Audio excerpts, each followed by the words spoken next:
নমস্কাৰ বন্ধু বান্ধৱীসকল, স্বাগতম জনাইছোঁ আন এটা ভিডিঅ'লৈ। বন্ধু বান্ধৱীসকল, আজি ADRE আৰু APSC গ্ৰেড 4ৰ বাবে টপ 20 ষ্টেটিক জিকেৰ কুৱেশ্যন লৈ আহিছোঁ, যিকেইটা কুৱেশ্যন প্ৰায়বোৰ এক্সামত দেখা পোৱা যায়। বন্ধু বান্ধৱীসকল, যদি চেনেলটো ছাবস্ক্ৰাইব কৰা নাই তেনেহ'লে চেনেলটো ছাবস্ক্ৰাইব কৰি ল'ব আৰু কাষত থকা বেল আইকনটো টিপি দিব। তো বন্ধু বান্ধৱীসকল, বলক আজিৰ কুৱেশ্যনকেইটা আলোচনা কৰোঁ। বন্ধু বান্ধৱীসকল, আজিৰ ভিডিঅ'টোৰ প্ৰথমটো কুৱেশ্যন হৈছে অসমীয়া সাহিত্যৰ বুৰঞ্জীৰ গ্ৰন্থৰ লেখক কোন আছিল?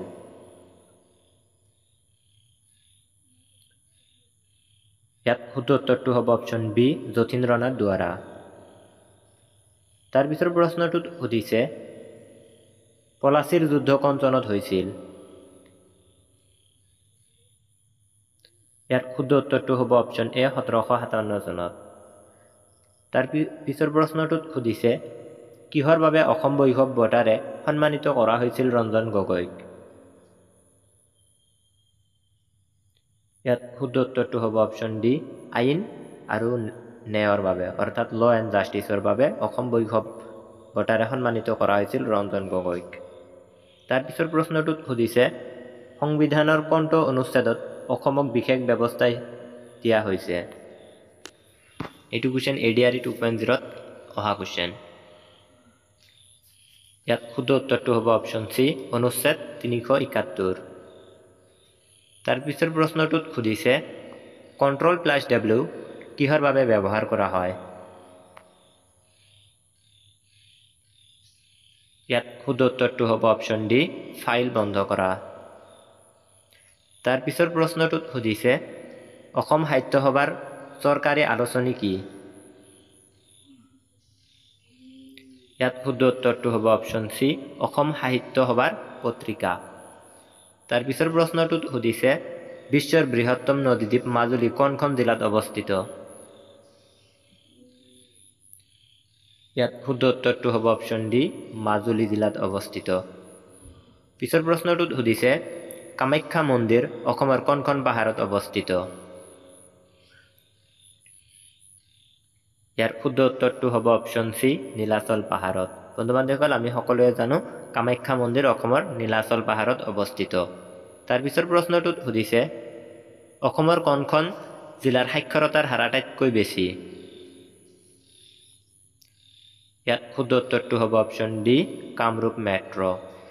তাৰ পিছৰ প্ৰশ্নটোত সুধিছে কোনখন দেশক G20ৰ নতুন সদস্য হিচাপে অন্তৰ্ভুক্ত কৰা হৈছিল? ইয়াত শুদ্ধ উত্তৰটো হ'ব অপশ্যন চি, আফ্ৰিকান ইউনিয়নক G20ৰ নতুন সদস্য হিচাপে অন্তৰ্ভুক্ত কৰা হৈছিল। তাৰ পিছৰ প্ৰশ্নটোত সুধিছে জলভাগৰ ওপৰত ভাৰতৰ আটাইতকৈ দীঘল দলং কোনখন? ইয়াত শুদ্ধ উত্তৰটো হ'ব অপশ্যন বি, অটল সেতু।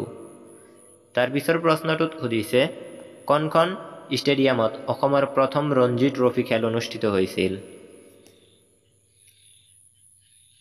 ইয়াত শুদ্ধ উত্তৰটো হ'ব অপশ্যন ডি, যোৰহাট ষ্টেডিয়ামত।